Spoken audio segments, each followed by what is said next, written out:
بس ده ايه ده؟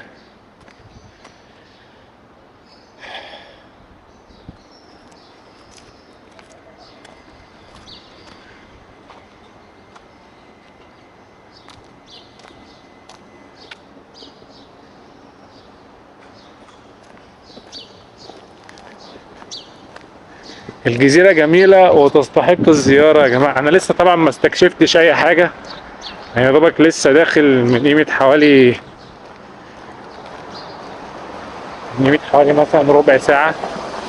يا دوبك مشيت بس في الشارع رئيسي كده، عقبال لما شغلت جوجل